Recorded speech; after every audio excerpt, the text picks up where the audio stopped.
Од кај искочи, брат, не.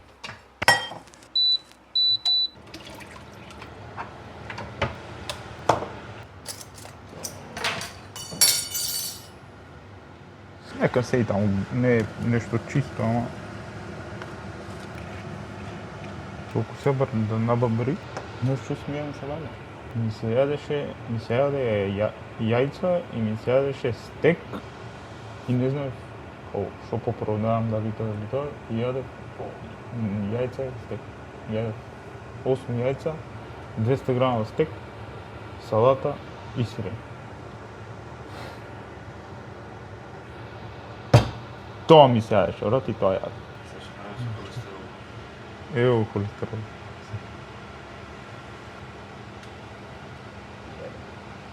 Сега ќе го спуштиме со кафето малце, да се стабилизира. А после, пред тренинг, сега ќе ти покажам, ама сега стварно без африканци е шербет, брат, без заебанци. Сум купил венец. Таа што беше минатиот пат шербет беше, ама ова е... Ајде бе, иди да снимиш. Побрзо. 3, 2, 1... Толку малку, за да има кајмак.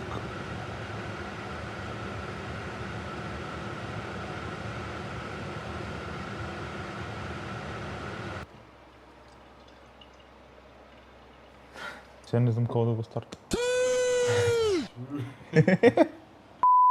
Официјално помина 1/4 од припремите за мојот маратон. Тоа значи поминаа 4 недели, од вкупно 16. И денеска накратко само ќе поминеме низ претходниот период, да ви кажам како се одвиваат моите тренинзи, колку пати неделно вежбам и како ми оди.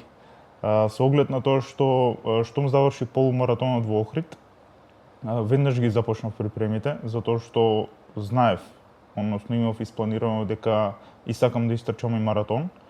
Го одбрав Скопскиот, односно Визер, кој што е на 4 октомври. И буквално мислам дека е некој совршен период од 12 до 16 недели за припрема за нешто такво, нели се разбира, доколку претходно сме имале некоја база. Односно, нели, сме имале, некако искуство со трчање, јас имав истрчано до тогаш 2 или 3, мислам дека полумаратони беа. И мислам дека 16 недели се е одлична база за припрема за маратон, што значи идам постепено, полека и не брзам. До сега, за припремите за претходните полумаратони што ги правев, трчав само, да речем, на памет и собирав волумен на километри, но за припремите за маратонот знаев дека не можам со исто темпо да продолжам и дека ќе морам малку по-специфични тренинзи да правам, односно да воведам интервали, темпо, квалитетни и адекватни long run трчања, кои што ќе постепено ќе се адаптирам на висок волумен на километри, но да не прегорувам. Значи не значи секоја недела да зголемувам, секоја недела појако и буквално ништо да не направам, затоа што за долги дистанци, како што е маратон, со такви тренинзи не може да имаме исти припреми. Така да одлучив да вежбам 3 пати неделно, односно да имам 3 тренинзи за трчање во неделата, а другите што ми остануваат во теретана, исто така ги имам прилагодено да ми одговараат и да имам доволно време и за опорвување, и за напредок и така натаму. Сега, првата недела после полумаратонот од Охрид ми беше како recovery недела и тука имав само интервали, лесно трчање и викендот немав long run затоа што бев на планина. Што значи таа недела, да речем, беше со цел да се опоравам од претходните припреми и да почнам полека за припремите за полумаратонот, што значи првата недела ми беше на почетокот знам ги терав, односно одев првиот тренинг во неделата да ми е easy run, односно лесно трчање каде што само собирам волумен на километри, вториот тренинг да ми се интервали, а третиот тренинг да ми биде long run. Сега, Како помина одредено време, каде што сега сум веќе на 5-та недела, не ми одговара прво да ми е лесно трчање, па интервали, затоа што измеѓу имам тренинг за нозе, а после тренингот за нозе, да речем, нозете ми се тешки и интервалите ми се многу потешки отколку да бидат први во неделата. Така да само таа, да речем, промена ја направив од почетокот, другото горе-доле остана исто. Што значи, секој easy run, кај што собирам волумен на километри, ми е 8 километри уште од стартот. И тука темпото ми е 6:40 до 7 максимум. Ама ја ретко кога идам поише од 6:50. Значи го држам на 6:40, 6:50 и да речем тука ми е комфорт зона, не ми представува никаков проблем и тој тренинг ми е буквално вака ми поминува за секунда и немам никакви потешкоти. Сега кај интервалите, на почетокот многу ми беше тешко, затоа што до сега немав никакво такво искуство каде што пратам одредено темпо, одреден број, да речем, односно одредена должина. Што значи или пребрзо трчав, не или пребрзо, него цело време пребрзо трчав, во ниеден момент не одев преспоро, па така првата недела две ми беше, да речем, време за адаптација, за горе-доле да научам како да го пратам тоа темпо. Пример, интервалите сега ги правам на 5:20 просечно темпо по километар и тоа ми е, да речем, до некаде и предизвик, ама еве веќе на 5-та недела почнувам и на тоа да се навикнувам, а и од сите, да речем, од тие 3 тренинзи во неделата, интервалите ми се најинтересен тренинг. Моментално сум на 5 интервали по 1 километар на темпо 5:20, што значи измеѓу секој километар имам пауза од, не знам, некои 30 до 60 секунди. Само малку пропешачувам и повторно почнувам нов километар. А пред интервалите имам 2 километри за загревање и после интервалите имам уште 2 километри како кулдаун. Едноставно за малце да ги опуштам нозете и да го смирам пулсот и да заврши тренингот. Сега, доаѓаме до лонг ран. До сега најмногу имав истрчано полумаратон, односно 21 километар, а во овие 4 недели, претходната недела најдолга дистанца истрчана ми се 26 километри, што за мене, односно јас сум многу задоволен затоа што не ми, да речем, представува некаков проблем и не ми беше на буквално да дојде 26 километри ја да, што се вика, да тркнам и готово завршувам. Едноставно имав уште во резерва и што значи дека периодизацијата, што моментално, да речем, ми е по план и како ми е направен планот и како се одвива, покажува дека сум на многу добар пат. Што значи, веќе ја почнавме оваа недела 5, имав интервали и јас сум за сега многу задоволен. Исто така се пријавив и на 12 септември, мислам беше, имаме полумаратон ноќна трка во Скопје, која што се прв пат се организира и тоа ќе ми биде еден, да речем, тест каде што ќе истестирам и од храна и од опрема што ќе носам и темпото ќе пробам да горе-доле да го погодам за маратонот, така што многу добро дојде тој датум и значи пред маратонот имаме 12 септември полумаратон во Скопје, ноќна трка од 7 часот. И мислам дека тоа е тоа што се однесува за, да речем, некој период кој што помина од моите припреми за маратон.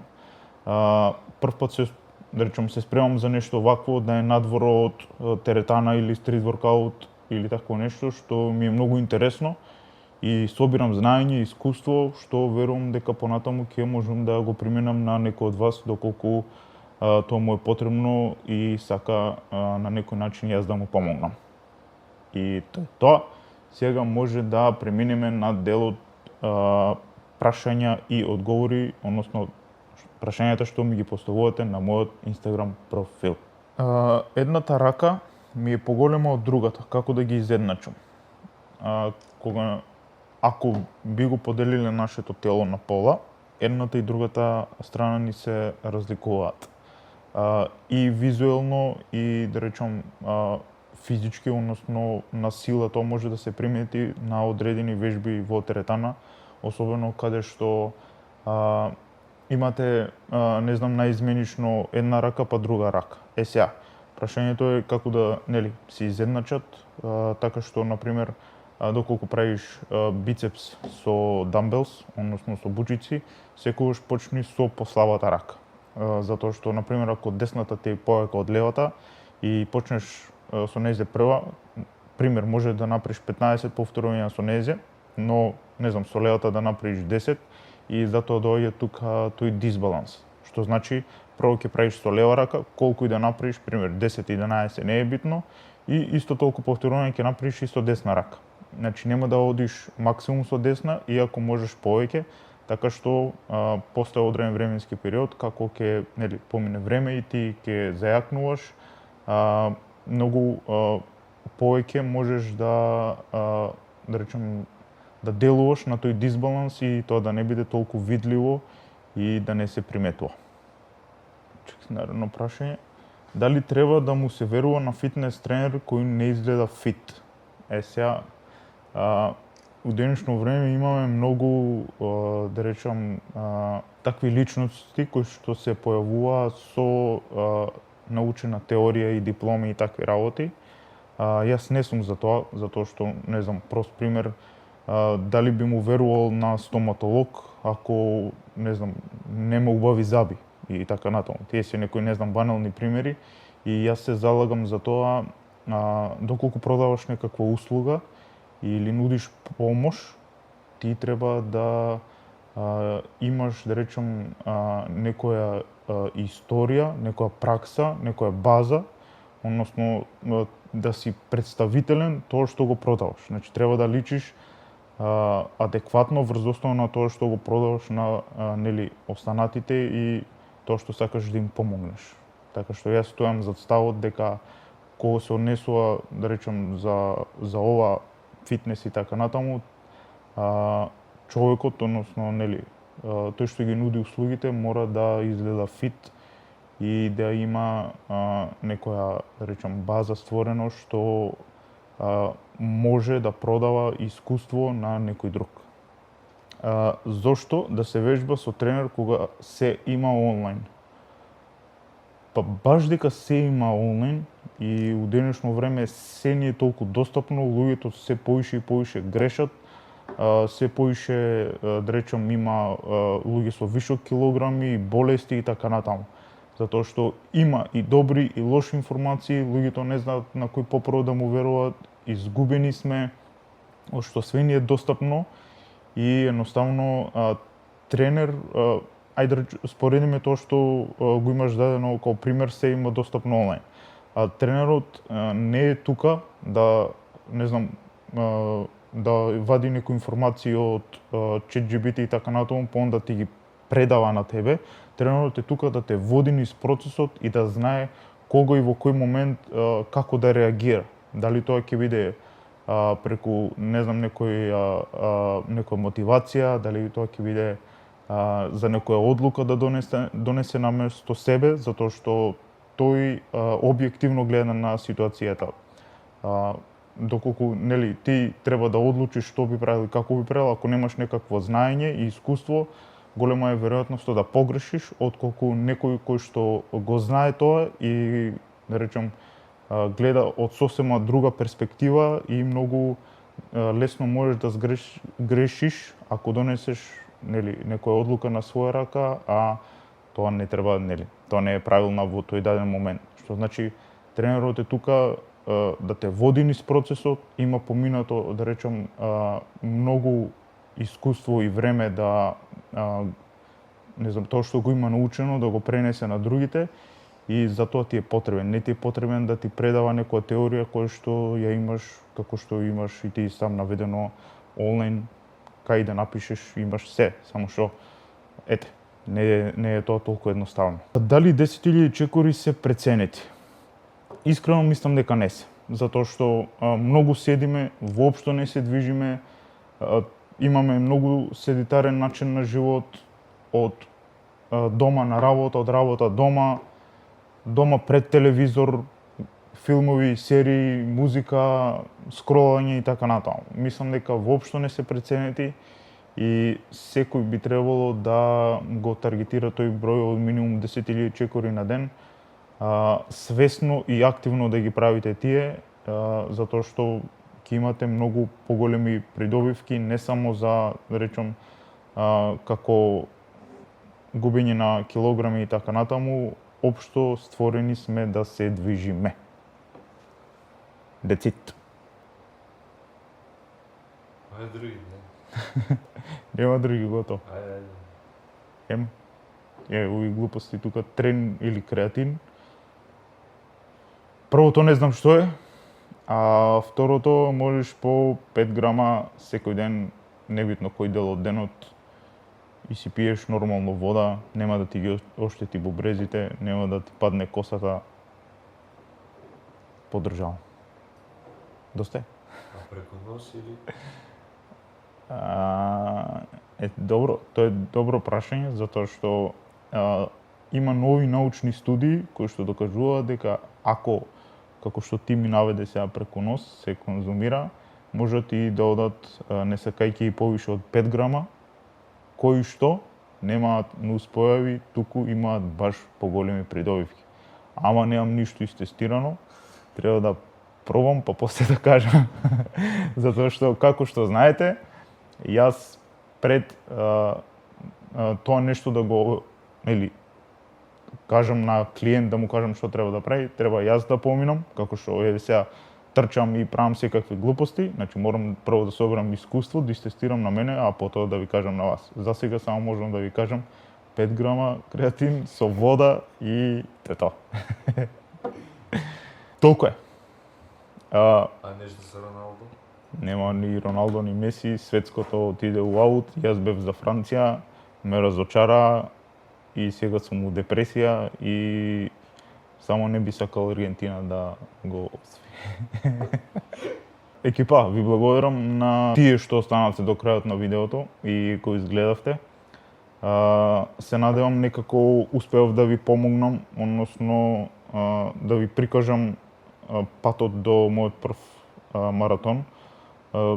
Сите искуства што ќе ги соберам и целиот пат кој што ќе го поминам, ќе го презентирам и ќе споделам со вас. Ако мислите дека некако можам да ви помогнам, може да ми пишете тука или на мојот Инстаграм профил и се гледаме веќе во наредно видео, каде што имаме спремно нови теми за зборење, тренинзи, исхрана, здрави навики и се тоа што јас го презентирам преку моите социјални мрежи. Ај сега, чао. Ова, 3, 4,